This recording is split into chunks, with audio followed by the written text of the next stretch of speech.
In an isosceles triangle ABC with AB is equal to AC, तो आपको क्या दे रखी है, एक आइसोलेस ट्राइंगल. आइसोलेस मतलब इसकी दोनों साइड्स क्या है, equal. AB is equal to AC, ये दोनों इक्वल है. Given AB is equal to AC. Okay. The bisector of angle B, ये जो एंगल B है इसका जो बाइसेक्टर है, बाइसेक्टर मतलब दो पार्ट्स में डिवाइड करना. By means two equal parts में डिवाइड करना. अगर आपके सपोज करो ऐसे आपके पास एक पीस ऑफ केक है, अगर आप उसका बाइसेक्ट कर रहे हो मतलब इक्वल पार्ट में डिवाइड कर रहे हो, ये वाला पार्ट भी क्या है 45, ये वाला पार्ट भी क्या है 45. So bisector of angle B and angle C, angle C को भी जो काट रहा है सेंटर में से,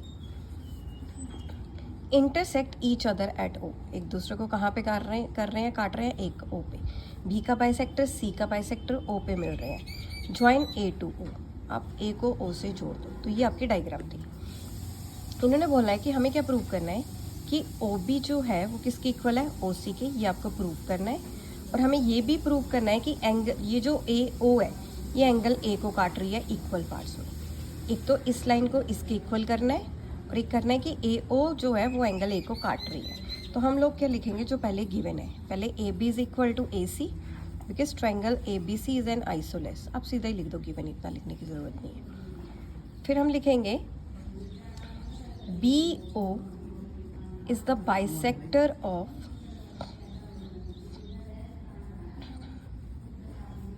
एंगल B.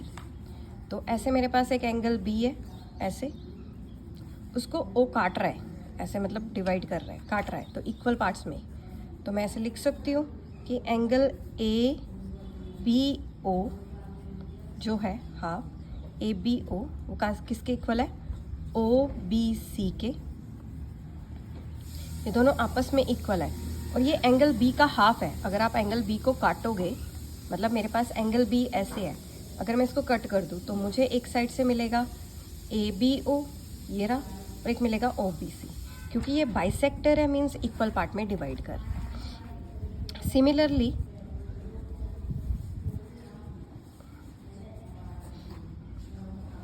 जो OC है is the bisector of angle C. Angle C जो ऐसे आपके पास एक C है, ऐसे है ना, C दे रखा, ACB, इसको OC काट रहा है मतलब डिवाइड कर रहा है, तो ये वाला पार्ट इक्वल है. तो मैं लिख सकती हूँ पहले ACO, ऐसे ACO is equal to angle OCB. ये दोनों हाफ हाफ है, मतलब इतना एंगल और इतना एंगल. ये क्या आ जाएगा, half of angle C. Okay. इसको मान लो आप इक्वेशन 1, इसको मान लो आप इक्वेशन 2. तो ये जो हमने दे रखा था इन्होंने डेटा, वो हमने डिकोड कर लिया. अब चलते हैं टू प्रूफ में. टू प्रूफ क्या करना है मुझे, फर्स्ट पार्ट में, कि जो OB है वो किसके इक्वल है, OC के. ये जो OB है ये OC के इक्वल है, ये मेरे को प्रूफ करनी है. तो देखो कैसे करते हैं. आपको एक चीज़ तो दे रखी है कि जो AB है वो किसके इक्वल है, AC के. तो इसमें ना एक प्रॉपर्टी लगनी है कि अगर कोई ट्राइंगल की दो साइड्स इक्वल है तो उनके ऑपोजिट एंगल्स भी इक्वल होते हैं. जैसे ABC ये ट्राइंगल है, AB इक्वल टू AC है, ये दे रखा है. तो AB के जो सामने एंगल बन रहा है वो बन रहा है एंगल C, और AC के सामने बन रहा है जो एंगल B, ये दोनों आपस में इक्वल है. तो मैं लिखूंगी angles opposite to two equal sides are equal. So AB के सामने बन रहा है ACB और AC के सामने कौन सा बन रहा है, ABC. अब इन दोनों को हाफ कर दो, मल्टीप्लाइंग बोथ साइड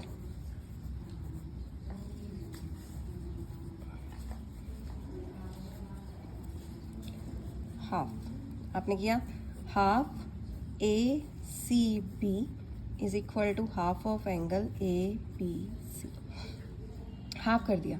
अब ए सी बी का मैं अगर आधा करूँगी, मुझे ये वाला पोर्शन चाहिए, तो आधा करूँगी तो ये किसके इक्वल हो जाएगा, ए सी बी का आधा ये वाला ओ सी बी, ये वाला उठाना है मैंने, ओ सी बी। तो ए सी बी का आधा क्या आ गया, ओ C B.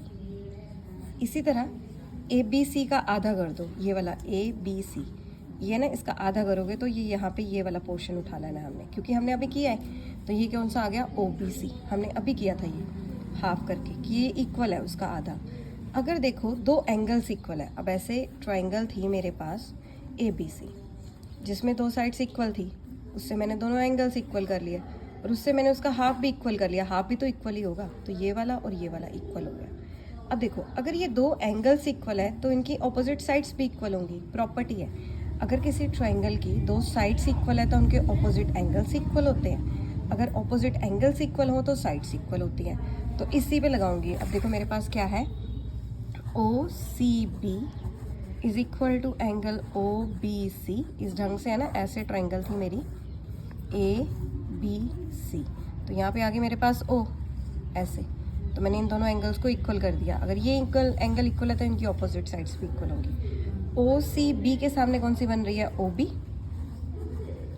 And O B C के सामने कौन सी बन रही है, ओ सी।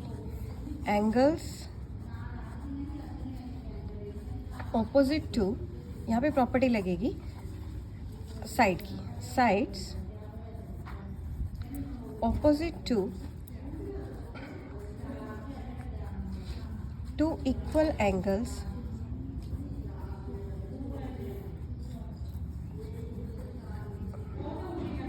are equal। ये हो गया आपका फर्स्ट पार्ट। सेकेंड पार्ट में प्रूव करना है कि जो ए ओ है वो बाइसेक्ट कर रही है एंगल ए को। ये है ए ओ और ये बाइसेक्ट किसको कर रही है, एंगल ए को, इस चीज़ को बाइसेक्ट कर रही है, ये चीज़ प्रूव करनी है। अगर इसको प्रूव करना है तो CPCT से हो सकता है, इसलिए आप ये वाली ट्रायंगल उठाओ, ये वाली और ये वाली। In triangle A O B and triangle A O सी,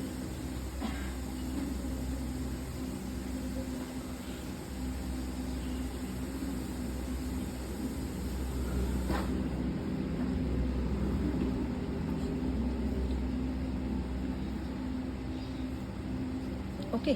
तो ये वाली ट्रायंगल है, इसमें देखो पहले ए ओ कॉमन है दोनों में, A O is equal to A O common,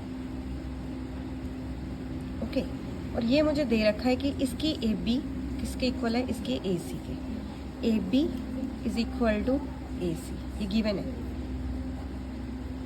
और अभी मैंने फर्स्ट पार्ट में ये प्रूव किया है कि ओ बी किसके इक्वल है, ओ सी के, ये वाली ओ बी किसके इक्वल है, ओ सी के, प्रूव्ड अबव। फर्स्ट लिख लो, ओके। तो ये होगी साइड, ये भी होगी साइड, ये भी होगी साइड, इन दोनों की। सो मैं लिखूंगी by side side side rule, जो ट्राइंगल है ए ओ बी, ये किसके कॉन्ग्रुएंट है, ट्राइंगल ए ओ सी के, बाय CPCT। आप क्या करोगे, CPCT के थ्रू इन दोनों एंगल्स को इक्वल कर दो कि जो एंगल है BAO is equal to angle CAO।